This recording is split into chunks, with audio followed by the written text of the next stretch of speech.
being Gordon being Yes. being on the record now, and working, with Eddie. I mean, how does that? Does it bring back memories for you? Oh, Is it certainly. like the, Yeah, is it it's like the good interesting old because days? when I was playing with the group in 87, 88, I had left the group right before the recording of the first album on Profile Records. So to come back now and have that opportunity to actually record on the record is pretty exciting. I'm sure you're set with a bunch of other special guests. From what I can only assume for this record, any other tidbits of information you might want to share with us on this that Eddie won't crucify you for? Yeah, Not really that much. Yeah, there's really not that much more, and we're building on what we have right now, and there might be a surprise on it. Okay. At the moment, we're taking what we have and the team that we have, working the record, putting it together, and as you mentioned, you heard the roughs already. Yeah. I was very, very honored to both me and my co-host Marissa Ann. We both heard the roughs, and we would I had to pull a Gene Simmons and bring my tongue back up into my mouth, and that's a huge deal. Nobody wants to go into a brand new record being flat and just like. And there's not that many guys who wrote a classic record 30 years ago with the chops that can still remain relevant and make that happen again so long ago. You know what I mean? It's a 3-decade span, a 2-decade span between records. You know what I mean? And when the band started, I think that would be quite a statement if I can achieve it.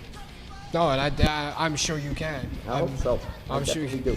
I mean, the New York hardcore community really dug deep into a lifestyle that was plaguing the city back in the day, through music and, for example, the drug addiction and the high crime. You lived through it.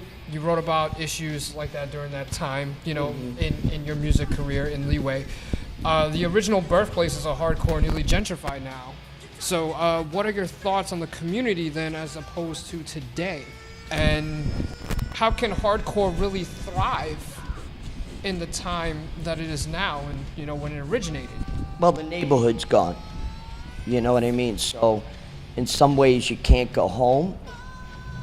And, I think that's just a test of time for any genre, finding new places to book shows and be the right venues that, not only welcome us but work with us. We've lost to a do lot our of thing. venues in New York City Sure. over the past 8 years. And, even I was probably 14 or 15 when CB's closed down. And I was devastated because I was counting down, I'm almost 18, I can make it. And then it was gone. Then Wetlands was gone. Well, and, it was a quality of life campaign that Rudy Giuliani kind of implemented. He didn't like the fact that clubs were making money and all the yuppies living above them were grumbling. You know what I mean? So the combination of the two, a lot of great places got shut out, not just in alternative rock or punk hardcore clubs, but a lot of dance clubs or cool places to chill, bars. He also cleaned out Times Square. That was the biggest thing that he was known for. You back in needed his to time. fix the commerce of tourism. So the best place to do that was Times Square. Now Times Square is packed with tourists and everything else, and we have a much stronger police force. So, I guess that was your give and take right there, unfortunately. Yeah, but they still, we were allowed to do our thing for the most part, I believe. And, back in the day, it was expected for shit to happen, but nowadays, it's not tolerated as much, and there's a better way to do all this. We should have learned from our mistakes anyway. Yeah, that's what evolution's all about. But the music will keep going if the bands keep pushing the envelope.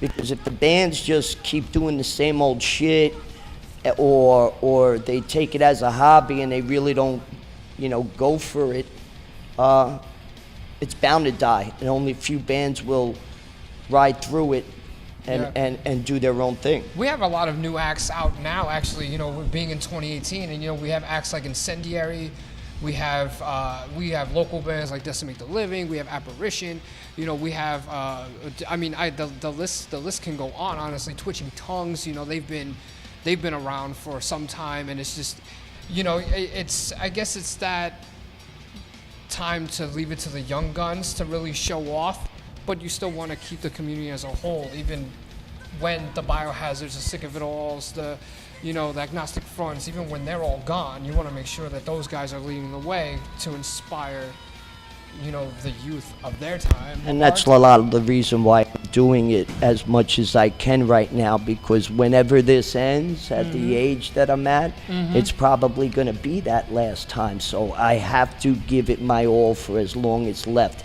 So when you put it that way, yes, you're looking at two groups there. And you take a band like Incendiary that's definitely eclipsed the general fan base of that I have, and they're definitely drawing many more kids than I am, and that's a beautiful thing. So they are introducing newer people to this, and I guess when those kids mature, they'll find more interest in the more adult-oriented bands like a Sick of It All or Agnostic Front. I mean, Sick of It All speaks to everybody, so I don't really put them. And AF is such a huge band too, but they are more adult oriented.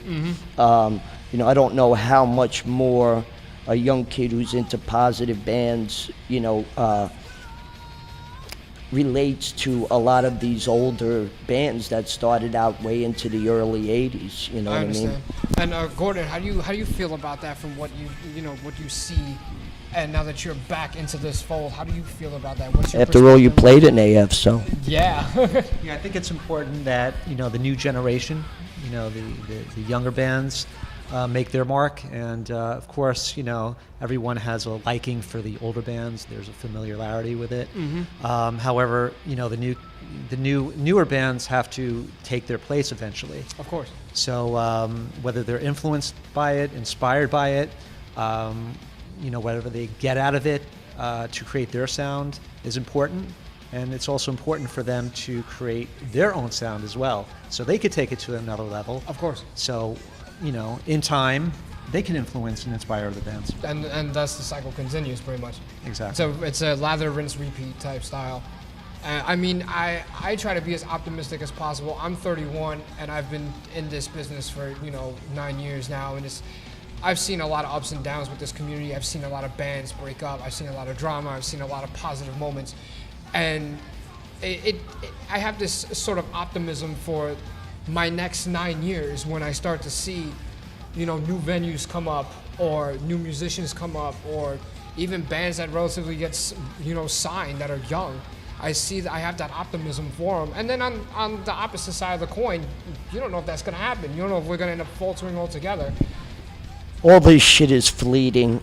You can make a decision that you think maybe one day is the right idea and the most practical thing, but you have your moment and then you don't maintain relevance for the next 3 decades. Then there's some people that, were given at least a little bit of respect and honor and recognition, like myself, that at least stayed consistently through the years, where I still have now an opportunity to take an extra step. Yes. And then there's those other bands that blow up, they go on the road for the first time and they collapse because they can't stand being in the same van with each other and they can't stand tour life. It's just too hard on them.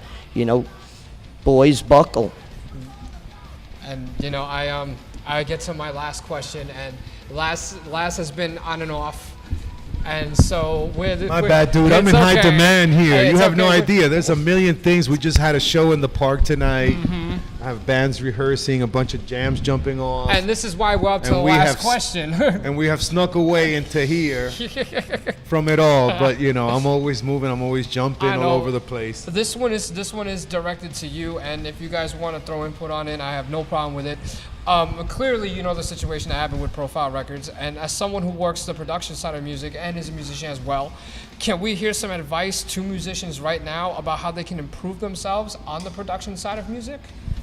I think that, bands, I think they overthink too much, newer bands, and I think, be sincere with what you love. Keep it simple, you don't have to get too crazy with trying to achieve certain production. If you just go on it simple, guitar, bass, drums, and focus on these things first before you start, getting out of, I don't think anybody wants to hear things that are too complicated. They just want to be able to throw it on and have it feel natural. Natural I think is probably the best approach, and Okay. keep it sincere. It sounds unique to yourself, or into the genre that you're trying to appeal to. Right. So I'll wait my turn. I know. I feel it. Yeah, just to add to that, there's a lot of resources out there, tons on And now we're in the YouTube. digital age now, so give that forward. was my neck. I was going to follow in. But Yeah, and I find myself, Read your mind. I've been playing for a number of years, and I still find myself going to these resources on YouTube and getting the information, whether it's learning a certain technique or learning about the industry itself. There's a lot of stuff out there, a lot of great content out there. You just have to sift through it and find, the good stuff. But I also think it's important that an artist, musician, a band develops their own sound. That's really important. Right. And when I started out as a musician, I didn't do that. I was admiring the artists that I was listening to, and I wanted to sound like them, and I wanted to play like them. But it's important to have your signature sound, whatever instrument you play, to have that unique sound so that when you play your instrument, whether it's drums, guitar, or bass, that you could clearly identify who the player is behind it. And that, I think, makes a standout musician. And I agree with that one. And of course, you know what? I think it's also a lot easier for bands now. Before, you in order to break through, you almost had to make a lot of noise on yourself, and it was a much harder, years prior to the different dynamics of the business. Now it's a little bit more fair play, where a band can actually get out there and get interactive on social media and make new friends. You no longer have to go somewhere or travel somewhere to network. You're doing try it to in your sell house. that. You can just go. You can go across the globe pretty much and So sell your it's music fair out there. game, man. If you can attract, between followers and views and and plays, you can. That will now today is what will lead you to A brighter future. absolutely with or without a record company. You become more attractive to a company, which is a lot harder to get signed. The budgets are not the same. The sales don't match up anymore the way they used to. Budgets are completely sliced, in many pieces of the pie.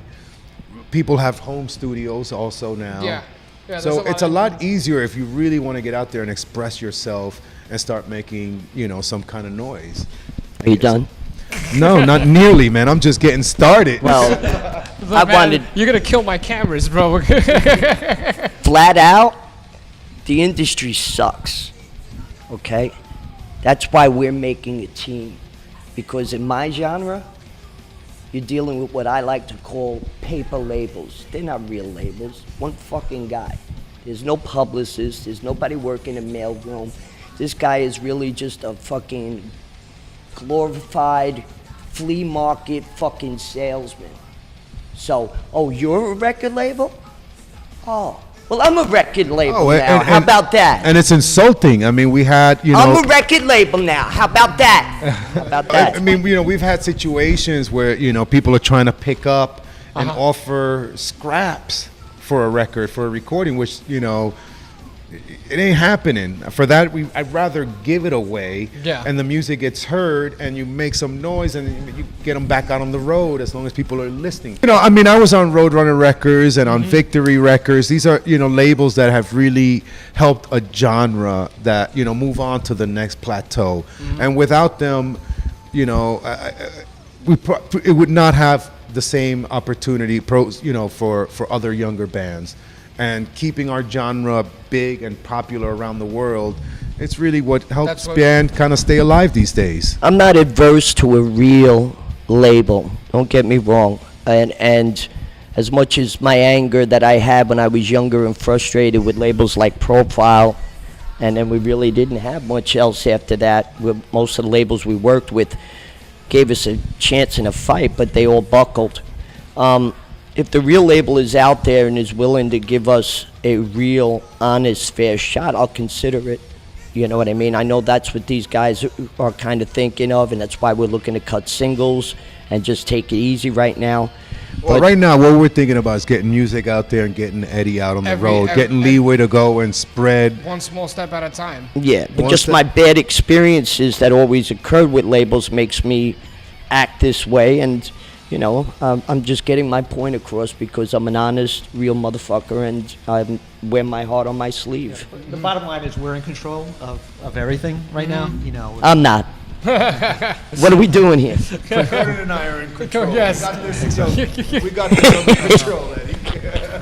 Can I go now then? Gordon, one last point. threw me off. But basically, yeah, we are under control. We have the control, you know, to put out what we want to put out, and when it comes to marketing it and you know, shooting the videos and all the infrastructure that goes around making records, you know, we have the final say, which is, you know, very empowering. Yeah, And, we're not counting on anybody. And the most special part of it all, which, believe it or not, it's not the money. It's to be able to do it with friends and have a good journey and having a good. See, I get them excited every time. And I think on that note, I'm wrapping this up because we're like. Wait, we ain't done yet. We're just getting started. Bro, you're gonna have to buy me new cameras, man. Like those things are gonna burn out. No, seriously, gentlemen, thank you so much for sitting down. Gordon, thank you for stepping in. You know, I really appreciate that. Yeah, thanks, Eddie, Derek. It was a pleasure. It was a pleasure. We look forward to Stay tuned, folks. you know, doing It a lot only of things gets better. together. Oh no, And, we're gonna be here in New Jersey, in Hoboken, right now at the Cyclorama, working on You're talking all about, this jazz. I mean, there's 4 New York City OGs sitting here. There aren't many of us left, born and raised. That's it. So we're gonna be here, and you just caught an exclusive. So this one is gonna be for the history books. Eddie, thank you so much for sitting down. Last, thank you so much. Gordon, thank you. Eddie's Now, on this the is other the side part. of the This is the camera. part we just start walking off one by That's one. it. We'll see you again Microphone soon. down. Thank you. Peace.